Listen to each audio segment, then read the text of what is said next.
DPD Nasional Sultra, Konawe Kepulauan. Berita Sulawesi Tenggara, DPD Nasional Sultra, indikasi Juni tanggal 24, 2023. JPKP Nasional Sultra soroti proyek fasilitas pelabuhan Laut Munse di Kongkep, terkesan mangkrak. Kendari Sultra, kembali organisasi yang berslogan pengadian tanpa batas dan kerap menyatakan diri Jokowi Presidenku, menyoroti salah satu proyek yang saat ini tengah direalisasikan oleh pemerintah melalui pelaksanaan konstruksi yang dikerjakan kontraktor melalui PT Rudi Jaya dengan subtotal anggaran Rp. 46.130.115.300, 46.130.115.300 rupiah. Kritikan itu berawal dari saat DPD JPKP Nasional Sultra usai berkunjung di lokasi pekerjaan pembangunan fasilitas pelabuhan Laut Munse yang berlokasi di Pelabuhan Munse Kabupaten Konawe Kepulauan Provinsi Sulawesi Tenggara tanggal 13 Mei tahun 2023 lalu. Sebagaimana diketahui, pelabuhan adalah tempat yang terdiri atas daratan dan atau perairan dengan batas-batas tertentu sebagai tempat kegiatan pemerintah dan kegiatan pengusahaan yang dipergunakan sebagai tempat kapal bersandar, naik turun penumpang, dan atau bongkar muat barang berupa terminal dan tempat berlabuh kapal yang dilengkapi fasilitasnya. Ketua DPD JPKP Nasional Sultra yang ikut dalam kunjungan ini Woroagi Agima menjelaskan bahwa pekerjaan pembangunan fasilitas pelabuhan Laut Munse yang dilaksanakan sejak tahun 2022 kalau dihitung dari waktu pelaksanaan 468 hari kalender yang mana jika dirata-ratakan dalam 1 bulan 30 hari berarti pelaksanaannya sekitar 15,6 bulan. Artinya sejak bulan September tahun 2022 sudah mulai berproses baik itu dari tahapan sosialisasi maupun pekerjaan pendahuluan dan anggaran panjar pekerjaan senilai 20%, saya yakin sudah direalisasikan atau senilai real cost Rp.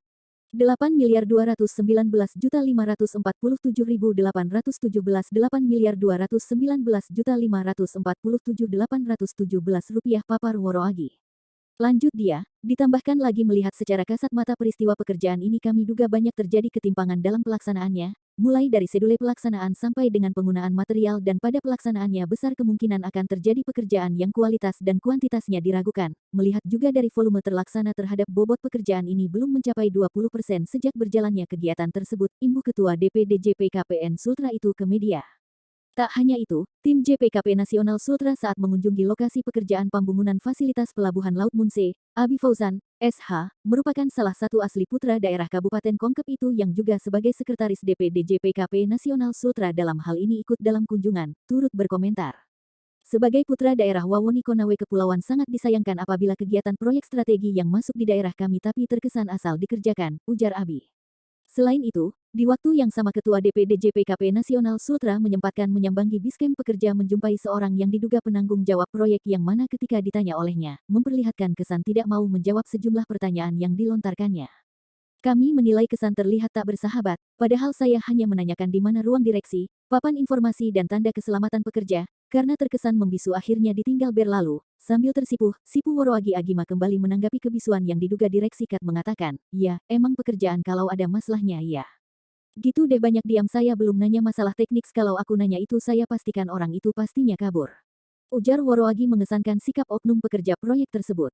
Hal senada, turut ditanggapi Menwa merupakan salah satu anggota tim JPKP Nasional yang hadir di lokasi pekerjaan pembangunan fasilitas pelabuhan Laut Munse bahwa secepatnya tim akan ke Lapu Komoramo di pelabuhan kelas 3 menanyakan tentang pekerjaan itu.